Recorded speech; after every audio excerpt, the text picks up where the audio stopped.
Bonjour à toutes et à tous. J'aimerais aujourd'hui traiter avec vous d'une question qui n'est pas toujours facile d'exploiter dans un cas pratique et qui est la question de la violence par abus d'un état de dépendance économique.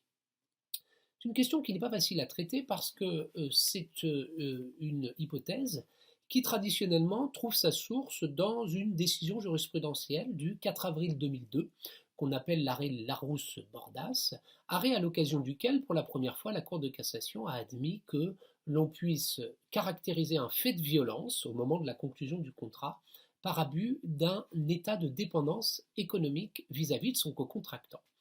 Et bien que très peu d'arrêts aient par la suite retenu les hypothèses, les conditions d'une telle violence, l'ordonnance du 10 février 2016 a entendu consacrer, tout en l'élargissant, ce cas de violence, qui est un cas particulier.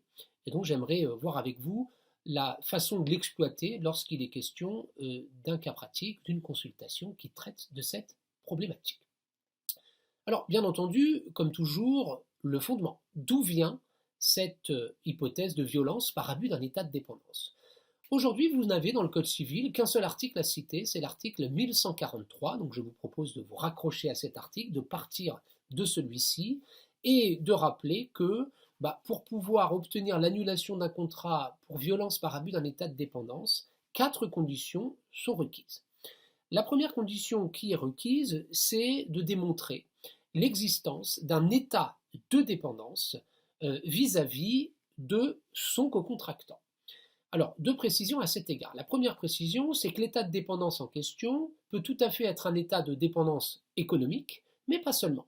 Ce peut être un état de dépendance psychologique, un état de dépendance affective vis-à-vis d'une autre personne. Donc, c'est la première précision. La deuxième précision, c'est que la loi de ratification du 20 avril 2018 est venue apporter une précision interprétative, donc, au sujet de la personne vis-à-vis de qui cet état de dépendance doit être caractérisé.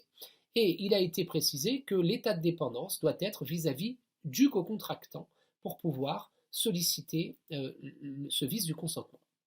Première condition, donc, la démonstration d'un état de dépendance, c'est un critère quelque peu objectif.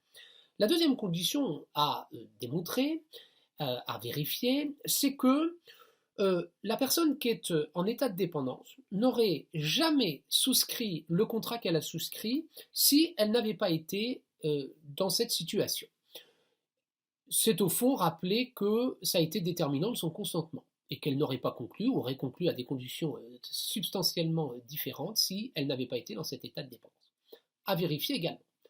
Troisième condition, qui est requise par le texte, on n'est plus vis-à-vis de la personne qui subit la violence, mais vis-à-vis de l'auteur. Et la loi considère que vous ne pouvez caractériser la violence par abus d'un état de dépendance que si l'autre partie en a retiré un avantage manifestement excessif. Vous avez cette idée que lorsqu'un contractant retire cet avantage manifestement excessif alors que l'autre était dans un état de dépendance, eh bien, vous n'êtes pas légitime en quelque sorte à solliciter le maintien du contrat. Alors, il y a une quatrième condition, selon qu'on adhère à la position doctrinale qui considère que cette condition est détachée des trois précédentes, sachant que d'autres auteurs considèrent qu'en réalité, ce n'est pas une quatrième condition, que celle-ci se trouve caractérisée lorsque les trois précédentes ont été établies. C'est l'abus. L'abus de cet état de dépendance, vous avez des auteurs qui considèrent que cette condition doit être établie séparément, alors que d'autres auteurs considèrent que si jamais l'état de dépendance est caractérisé, qu'un contractant a souscrit un engagement qu'il n'aurait pas souscrit et que l'autre a obtenu un avantage manifestement excessif, ce sont ces trois conditions-là qui caractérisent l'abus.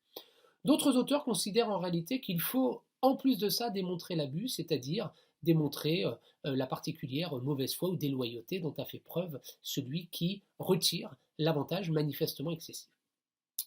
Lorsque les conditions de la violence par abus d'un état de dépendance sont réunies et que vous avez constaté que les conditions donc, de l'article 1143 sont remplies, vous en concluez que la violence étant caractérisée, la victime de la violence peut demander la nullité du contrat, qui est une nullité relative, comme le prévoit l'article 1132, donc c'est une nullité relative, qu'il a 5 ans pour agir à compter du jour où la violence a cessé, et que Il peut également solliciter éventuellement des dommages et intérêts en raison du caractère illicite du fait de violence et obtenir à cet égard d'engager la responsabilité civile extra-contractuelle, puisque le contrat est entaché de nullité, ou qu'à tout le moins les faits prennent place avant la conclusion du contrat. Eh bien, c'est une responsabilité de nature extra-contractuelle et qu'il est donc possible de solliciter, en plus ou à la place de la nullité, des dommages et intérêts.